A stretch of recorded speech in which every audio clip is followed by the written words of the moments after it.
शासनपति प्रभु महावीर स्वामी को हम वंदन करते हैं। सभी गुरु भगवंतों को तिकोते के पाठ से वंदन करते हैं। श्रद्धावान भाई और बहनों, आपके अंदर विराजित आत्मा को माजलगांव से सुभाष कोठारी का सादर प्रणाम, सादर जय हिंद। ये मेरा अंतगढ़ सूत्र पर 47 वीडियो है। कल हम देखे कृष्ण वासुदेव ने अपने सेवकों को बुलाकर आज्ञा की कि हे देवानुप्रिय, तुम 100 मील ब्राह्मणों के पास जाओ और उससे इस कन्या की याचना करो। अब यहाँ पर कृष्ण भगवान किसको मानते हैं? भगवान अरिष्टनेमी को मानते हैं। भगवान अरिष्टनेमी को हम भी मानते हैं। हमारे भी वो तीर्थंकर प्रभु है, देवादिदेव है। कृष्ण भी मानता है। तो कृष्ण कौन है? कृष्ण क्षत्रिय है। फिर हम क्षत्रिय हैं क्या? हम भी क्षत्रिय है। कैसा प्रूव करेंगे ये क्षत्रिय है हम है बोल के? देखो, हमारे परिवार में कोई भी परिवार रन दो, 2-3 साल का बच्चा अगर यदि उपवास पचक ले तो वो कोई भी कीमत पर, कोई भी लालच से अपना उपवास तोड़ता नहीं। अब ये समझ उसके पास कहाँ से आई? हमारे पास हमारा छोटा बच्चा भी धर्म को जानता है, बड़े नहीं जानते, ये बात अलग है। लेकिन जब छोटा बच्चा 2, 4, 5 साल का रहता है, वो धर्म के प्रति अटूट श्रद्धा रखता है। प्रभु की वाणी, गुरु भगवंतों की वाणी ध्यान से सुनता है और अंतकरण से पालन करता है। अगर नहीं होता होगा तो वो उसी समय मना करेगा। लेकिन अगर मान लिया तो गुरु भगवान से पचकान अगर लिया तो वो कोई भी कीमत पर वो पचकान तोड़ता नहीं है, क्योंकि उसके अंदर क्षत्रिय के गुण है। फिर हम क्षत्रिय है ना, फिर आज हमारा व्यवहार क्या हो रहा है? लेकिन संयोगवश हम क्षत्रिय होते हुए भी हम क्या करते हैं? व्यापार के क्षेत्र में आगे बढ़े हैं, इसलिए हम बनिए कहे गए हैं, यानी व्यापारी कहे गए हैं। लेकिन मूल में हम कौन है? क्षत्रिय है। अब यहाँ पर एक बात और प्रश्न उठता है कि कृष्ण भगवान क्षत्रिय हैं और 100 मील ब्राह्मण है, तो फिर ब्राह्मण की लड़की को कृष्ण ने मांगा अपने बहू बनाने के लिए। उसने 100 मील ब्राह्मण के पास सूचना भेजी। अब 100 मील ब्राह्मण भी जानता मैं ब्राह्मण हूँ और कृष्ण भी जानता है कि मैं क्षत्रिय हूँ। फिर अंतरजातीय विवाह करना क्या? अब हमारे बच्चे हमारे को उदाहरण देते हैं कि कृष्ण ने अगर अंतर जातीय विवाह किया है तो हम क्यों नहीं करें? कृष्ण की हर बात मानो ना। कृष्ण ने उंगली पर पर्वत उठाया, इस बात को हम मानते क्या? लेकिन जो हमारे लाभ की बात है, स्वार्थ की बात है, उस बात को हम मानते हैं। फिर कृष्ण ने उस बच्ची को क्यों मांगा? वो कोई राजकन्या तो नहीं थी। लेकिन कृष्ण ने गुण देखा, उस गुण पर हमने चिंतन किया। लेकिन आप दूसरी बात पर चिंतन ये करेंगे कि कृष्ण एक राजा हैं। राजा के पास अनेक रानियां होती है, करना पड़ती है, इसमें भी उनकी मजबूरी है। कृष्ण को 16,108 ऐसी कुछ तो भी रानियां हैं, ये हमने पढ़ा है, सुना है।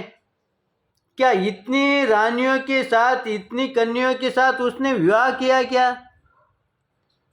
लेकिन कृष्ण राजा का पुत्र होने के वजह से, राजा होने के वजह से, जिस बहन को कोई सहारा नहीं होता है, उस समय वो सहारा देने के लिए उसको अपना पत्नी रूप में स्वीकार करता है,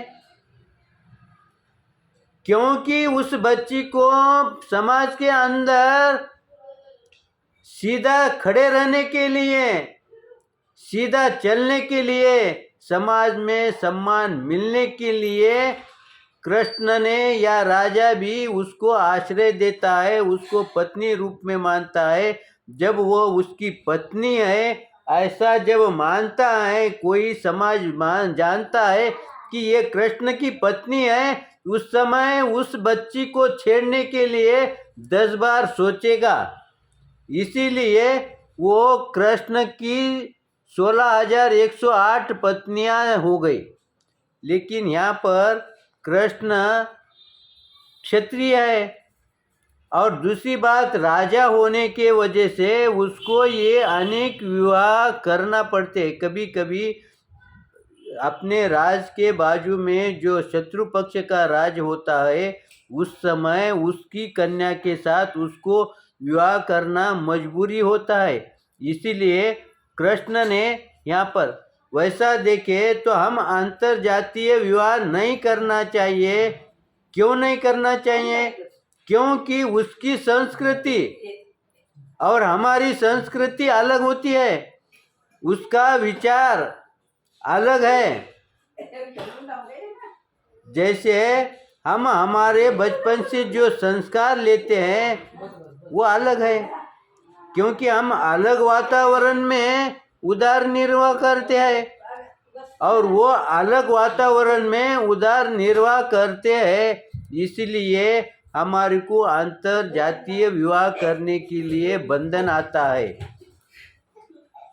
यहाँ पर जैन शास्त्र गुण देखने की बात करता है, लेकिन हम विवाह काय के लिए करते हैं? हमारा जीवन सुखी हो, व्यतीत हो, इसलिए हम विवाह करते हैं ना।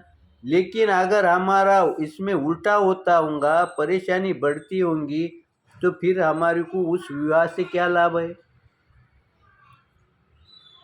इसीलिए हमारे को हमारे संस्कार में पली हुई बच्ची के साथ ही विवाह करना जरूरी है।